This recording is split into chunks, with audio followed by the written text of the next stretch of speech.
Stock market में एक बार फिर से बुल रन चल रहा है। निफ्टी 50 ने 20 जुलाई 2023 को 19,992 की एक नई ऊंचाई को टच किया है।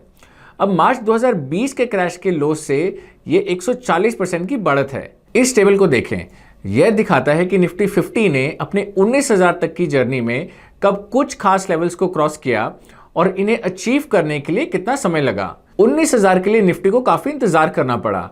निफ्टी ने अक्टूबर 2021 में 18,000 का लेवल पार कर लिया था, लेकिन 19,000 का लेवल पार करने के लिए लगभग 21 महीनों का समय लगा। बट कोई बात नहीं, आज हम यहां पहुंच चुके हैं। इसमें कोई डाउट नहीं है कि इन्वेस्टर्स के लिए न्यू मार्केट हाई एक एक्साइटिंग टाइम होता है, लेकिन इसी के साथ कुछ चैलेंजेस, डिलेमास और कंफ्यूजन्स भी जुड़े होते हैं। एग्जाम्पल के लिए, क्या ये इन्वेस्ट करने या नई एसआईपी स्टार्ट करने का सही समय है? क्या आपको मार्केट हाइस पर अपना एसआईपी रोक देना चाहिए और जब स्टॉक मार्केट कूल हो जाए तो उन्हें स्टार्ट करना चाहिए? क्या ये प्रॉफिट्स बुक करने का सही समय है? इस वीडियो में हम ऐसे सवालों का जवाब देंगे और डिस्कस करेंगे कि मार्केट हाई के समय आपको कैसे इन्वेस्ट करना चाहिए। Hello and welcome once again to the ET money Hindi channel. लेकिन इससे पहले कि हम शुरू करें, एक क्विक रिमाइंडर, हमारे यूट्यूब चैनल को सब्सक्राइब करना ना भूलें और बेल आइकन पर क्लिक करें ताकि आप हमारी कोई भी वीडियो मिस ना करें। इस वीडियो में हम मेनली 3 एरियाज को कवर करेंगे। पहला, अगर आप अपनी मंथली इन्वेस्टमेंट अमाउंट को बढ़ाना चाहते हैं या अपनी पहली इन्वेस्टमेंट करना चाहते हैं तो आप क्या कर सकते हैं। दूसरा, आप अपने एग्जिस्टिंग इन्वेस्टमेंट्स के साथ क्या कर सकते हैं। क्या आपको प्रॉफिट बुक करना चाहिए? क्या आपको अपनी एसआईपी रोक देनी चाहिए और एक करेक्शन का इंतजार करना चाहिए और फिर से शुरुआत करनी चाहिए? और तीसरा, हम देखेंगे कि बुल मार्केट्स में क्या नहीं करना चाहिए। तो आइए पहले पार्ट से शुरू करते हैं।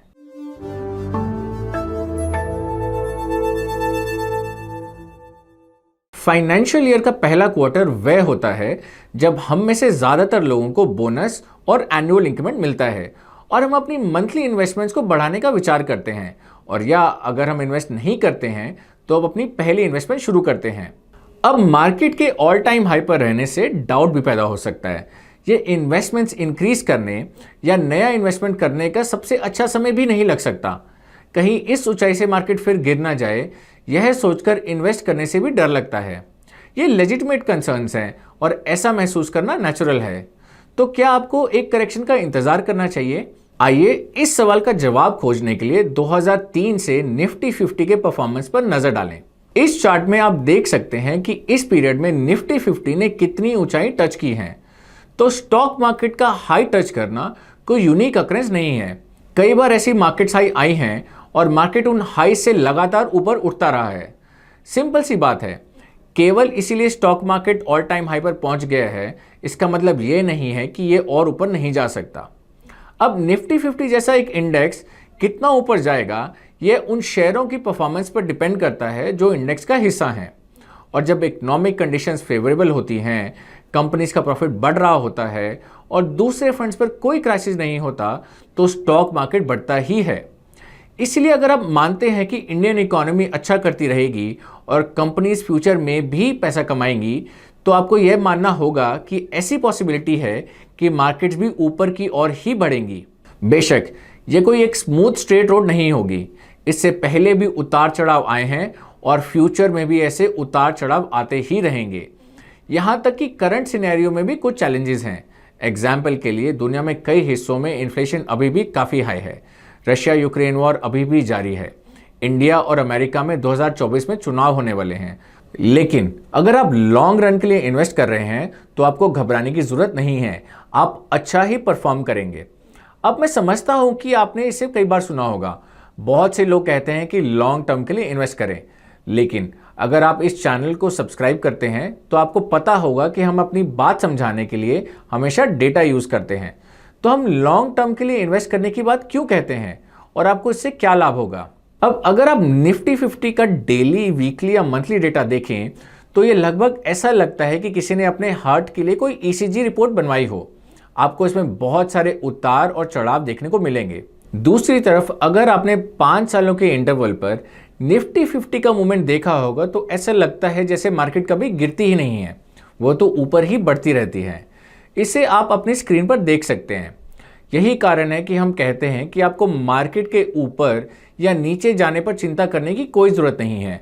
अगर आपके पास एक लॉन्ग टर्म होराइजन है, आपको ऐसा महसूस होगा कि जैसे बाजार केवल ऊपर ही जा रहा है। तो पहली चीज़ जो आपको करनी चाहिए वो ये है कि मार्केट करेक्शन के लिए इंतज़ार ना करें। अगर आपके पास 5 साल या उससे ज़्यादा का लॉन्ग टर्म होराइजन है तो आप अभी भी इन्वेस्टमेंट शुरू कर सकते हैं। अब रिस्क को कम करने के लिए आप लमसम की बजाय एसआईपी को चुन सकते हैं। एसआईपी आपको समय के साथ अपनी इन्वेस्टमेंट कॉस्ट को एवरेज करने में मदद करते हैं, और अगर आपके इन्वेस्टमेंट करने के बाद स्टॉक मार्केट में गिरावट आती है तो सिग्निफिकेंट ड्रॉडाउन का रिस्क तो कम होता ही है। इस टेबल को देखें, यह दिखाता है कि यदि आपने एसआईपीस को पिछले 20 साल में स्टॉक मार्केट के हाईज पे शुरू किया होता तो आपने कितना रिटर्न कमाया होता। अब जैसा कि आप देख सकते हैं, अगर आपने स्टॉक मार्केट के हाईज पर इन्वेस्टमेंट शुरू किया होता तब भी आपने एसआईपी से लगभग 11 से 14% का रिटर्न कमाया होता। यह उतना बुरा भी नहीं है। अब इस टेबल को देखें, यह वह रिटर्न शो करता है जो आपको मार्केट लोस पर एसआईपी स्टार्ट करने से मिलते। बेहतर तरीके से समझने के लिए हमने स्टॉक मार्केट के लोस को दो मार्केट हाइज के बीच में सबसे लोएस्ट पॉइंट के रूप में डिफाइन किया है। हम देख सकते हैं कि भले ही आपने लोएस्ट लेवल पर इन्वेस्टमेंट करना शुरू किया हो, फिर भी आपने 11 से 14% का रिटर्न ही कमाया होता, जैसा कि आपने मार्केट हाइज पर देखा था। अब आइए ये देखते हैं कि अगर आप इस पूरे समय इन्वेस्टेड रहते तो आपने कितना रिटर्न कमाया होता। आइए पिछले 5, 10, 15 और 20 सालों के दौरान रेगुलर एसआईपी में क्या रिटर्न दिए हैं उसे देखते हैं। यहां भी आपका रिटर्न 12 से 13% होता, जो मार्केट हाई या मार्केट लो पर स्टार्ट गई एसआईपी के लगभग बराबर है। पर ऐसा होता क्यों है? मार्केट हाइज पर, मार्केट लोस पर या इन दोनों के बीच कहीं भी शुरू करने पर आपके एसआईपी रिटर्न्स पर कम असर क्यों पड़ता है?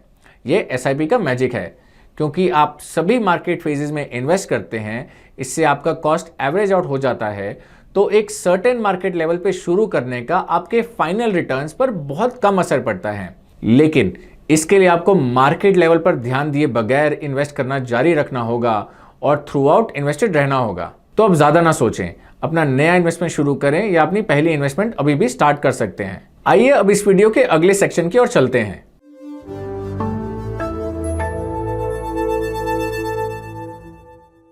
अब अगर आप स्टॉक मार्केट में पिछले कुछ समय से इन्वेस्ट कर रहे हैं तो आपने मार्केट हाइज डेफिनेटली देखी होंगी। जब मार्केट्स हाई पर होगा तो आप खुश भी हुए होंगे, आखिरकार इसका मतलब यह हुआ कि आपने भी पैसे कमाए। लेकिन इनिशियल एक्साइटमेंट के बाद सवाल उठता है, आपने काफ़ी समय पेशेंस बनाए रखा और आपने डिफ़िकल्ट टाइम्स भी देखा होगा जब मार्केट में गिरावट आई और आपका प्रॉफिट कम हो गया। तो ये ऑब्वियस है कि आप अपनी मेहनत की कमाई को खोना नहीं चाहेंगे। पर आपको मार्केट हाइज पर क्या करना चाहिए? क्या आपको इन्वेस्ट करना स्टॉप कर देना चाहिए जब मार्केट हाई पर हो और कुछ समय के बाद फिर से इन्वेस्ट करना चाहिए जब मार्केट अपनी सक्सेस को डाइजेस्ट कर चुका हो? हमने ये देखने के लिए नंबर क्रंचिंग की और चेक किया कि इन्वेस्टमेंट रोक के फिर से शुरू करना कितना अच्छा आइडिया है। मान लीजिए 4 इन्वेस्टर्स ने निफ्टी 50 में पिछले 20 सालों में 10,000 की मंथली एसआईपी की। पहले इन्वेस्टर ने अपनी एसआईपी कंटिन्यू रखी। दूसरे इन्वेस्टर ने जब भी स्टॉक मार्केट हाई पर पहुंचा अपनी एसआईपी को 2 महीने के लिए रोक दिया। तीसरे इन्वेस्टर ने स्टॉक मार्केट हाई टच करने के बाद अपनी एसआईपी को 4 महीने के लिए रोक दिया और चौथे इन्वेस्टर ने अपनी एसआईपी को 6 महीने के लिए रोक दिया। अब आप अपनी स्क्रीन पर इन चारों इन्वेस्टर्स का टोटल कॉर्पस और एसआईपी रिटर्न्स देख सकते हैं। इन चारों इन्वेस्टर्स के रिटर्न्स में कोई भी अंतर नहीं है, लेकिन इस स्टॉप और स्टार्ट मेथड की वजह से फाइनल कॉर्पस में बहुत बड़ा डिफरेंस आया है। इसीलिए मार्केट हाई पर अपने एसआईपी को रोकना ठीक नहीं है। दूसरा टेम्पटिंग आइडिया यह है, क्यों ना प्रॉफिट्स बुक किए जाएं और स्टॉक मार्केट से निकला जाए और जब मार्केट्स करेक्ट हो जाएं फिर से एंटर कर लें। मतलब मार्केट्स लो खरीद कर मार्केट्स हाई पर बेच दें। पर क्या ये काम करता है? फर्स्टली ऐसा करने में कुछ प्रैक्टिकल प्रॉब्लम्स आ सकती हैं। अगर आप स्टॉक मार्केट से बाहर निकलते हैं तो दोबारा एंटर करना डिफिकल्ट हो जाता है। मान लीजिए मार्केट ऊपर जा रहा है तो आपको लगेगा कि मार्केट अभी और ऊपर जाएगा और आप करेक्शन का वेट करेंगे, और अगर मार्केट गिरता है तो आपको लगेगा कि मार्केट और भी गिरेगा और आप और वेट करेंगे। अल्टीमेटली इसका रिजल्ट ये होता है कि इन्वेस्टर्स मार्केट से बाहर ही रह जाते हैं और मार्केट बढ़ता रहता है। अब अपनी स्क्रीन पर ये टेबल देखें। यह दिखाता है कि अगर आपने पिछले 20 सालों में निफ्टी 50 में इन्वेस्ट किया होता तो आपके रिटर्न्स कितने होते, वर्सेस आपने अगर मार्केट के 20 और 50 बेस्ट डेज मिस कर दिए होते तो आपके रिटर्न्स क्या होते। तो प्रॉफिट बुक करने के लिए मार्केट एग्जिट करना आपके रिटर्न्स को इंपैक्ट कर सकता है, क्योंकि इसी कारण आप मार्केट के बेस्ट डेज गवा सकते हैं। तो आपको क्या करना चाहिए? प्रॉफिट बुक करना या और अधिक इन्वेस्ट करने के डिलेमा का अल्टीमेट इलाज है एसेट एलोकेशन।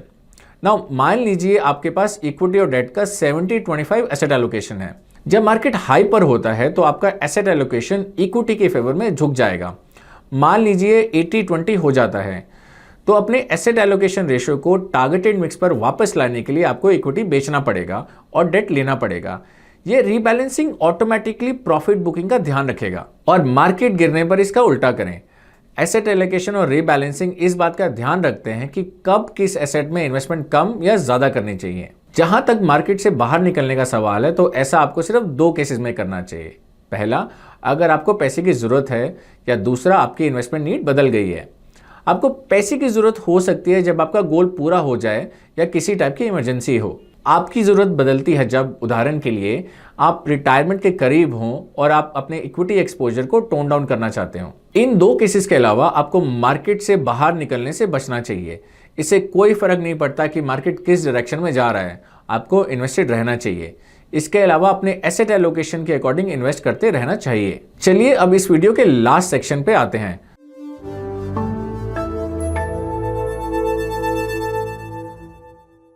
जब मार्केट्स पीक पर हो तो इन्वेस्टर्स के लिए एक्साइटेड होना नेचुरल है। जब वर्चुअली हर चीज ऊपर जा रही हो तो हो सकता है कि इन्वेस्टर्स नए इन्वेस्टमेंट ऑप्शंस को ट्राई करना चाहें जो उनके फाइनेंशियल प्लान्स में फिट ना हो या बहुत रिस्की हो। तो आइए देखते हैं कि कौन सी चीजें हैं जिससे आपको बचना चाहिए। पहला, मिड और स्मॉल कैप्स में जरूरत से ज्यादा इन्वेस्ट करना। मिड और स्मॉल कैप्स अक्सर मार्केट हाइज में आउट परफॉर्म करते हैं। पिछले साल के दौरान निफ्टी 50 में 22% की बढ़त के मुकाबले मिड और स्मॉल कैप इंडाइसेस लगभग 32% बढ़े हैं। इसलिए मिड और स्मॉल कैप्स इन्वेस्टमेंट एक टेम्पटिंग ऑप्शन है, लेकिन मिड और स्मॉल कैप्स बहुत वॉलेटाइल हैं और अगर मार्केट में गिरावट आती है तो इनमें तेजी से गिरावट आ सकती है। मिड और स्मॉल कैप फंड्स में तभी इन्वेस्ट करें जब आपके पास उतना रिस्क उठाने की कैपेसिटी हो। अगर आपकी इतनी रिस्क एपेटाइट नहीं है तो डाइवर्सिफाइड इक्विटी फंड्स में ही बने रहें। अगर आप मिड और स्मॉल कैप फंड्स में इन्वेस्ट करने का फैसला करते हैं तो उन पर ओवरबोर्ड होने से बचें। आपके पोर्टफोलियो में उनका एलोकेशन मैक्सिमम 30% होना चाहिए। दूसरा, investing in sectoral and thematic funds. बाजार में हर एक बुल मार्केट के समय का अपना फेवरेट सेक्टर या थीम होता है। इन्वेस्टर्स के लिए इसमें एक्सपोजर लेना लुभावना हो सकता है, लेकिन आपको सेक्टोरल और थीमेटिक फंड्स में इन्वेस्ट करने से बचना चाहिए क्योंकि ये फंड्स बहुत वॉलेटाइल हो सकते हैं। कोई भी सेक्टर और थीम हमेशा परफॉर्म नहीं करता, ये बदलते रहते हैं। इन्वेस्टर्स अक्सर लंबे समय तक सेक्टोरल और थीमेटिक फंड्स में फंसे रह जाते हैं जब अंडरलाइंग थीम या सेक्टर परफॉर्म करना बंद कर देता है। एग्जाम्पल के लिए पीएसयू इंडेक्स ने पिछले साल 38-39% तक का टेम्पटिंग रिटर्न दिया है, लेकिन अगर आप इसके 5 साल और 10 साल का रिटर्न देखें तो ये लगभग 6 से 9% है। अब किसी एवरेज इन्वेस्टर के लिए सेक्टर और थीम को लेकर फैसला करना बहुत डिफिकल्ट हो जाता है। इसीलिए किसी डाइवर्सिफाइड इक्विटी फंड में इन्वेस्ट करना बेहतर है और सेक्टर या थीम का पिक करने का फैसला हमें फंड मैनेजर्स पर छोड़ देना चाहिए। आप डिस्क्रिप्शन में दिए गए लिंक पर हमारे सेक्टोरल और थीमेटिक फंड्स की वीडियो देख सकते हैं। तीसरा, अपने इमरजेंसी कॉर्पस से फंड को डाइवर्ट करना। जब मार्केट्स अच्छा रिटर्न दे रही हो, लोग अक्सर अपना फाइनेंशियल प्लान भूल जाते हैं। किसी भी फाइनेंशियल प्लान का सेफ्टी नेट है इमरजेंसी कॉर्पस और हेल्थ एंड लाइफ इंश्योरेंस, जो आपको अनप्लेजेंट सरप्राइजेस से बचाता है। ये सेफ्टी नेट जितना बड़ा हो उतना बेटर है। इसीलिए शॉर्ट टर्म गेन्स के लिए अपने इमरजेंसी फंड को इक्विटी की ओर डाइवर्ट करने से बचें। अपने हेल्थ और लाइफ इंश्योरेंस के सम एश्योर्ड को फिर से एनालाइज करना इंपॉर्टेंट है और अगर आपकी जरूरतें बढ़ गई हैं तो आप बड़ा कवर चुनें। इस पर सिर्फ इसलिए कॉम्प्रोमाइज ना करें कि आपका प्रीमियम बढ़ सकता है। इससे आपके पास इन्वेस्टेबल सरप्लस तो कम रह जाएगा पर आपको इमरजेंसी में प्रॉब्लम नहीं आएगी। और इसी के साथ हम इस वीडियो के एंड में आते हैं। उम्मीद है आपको ये वीडियो पसंद आया होगा। इसे अपने दोस्तों और परिवार के साथ शेयर करना ना भूलें। Mutual fund investments are subject to market risks. Read all scheme related documents carefully.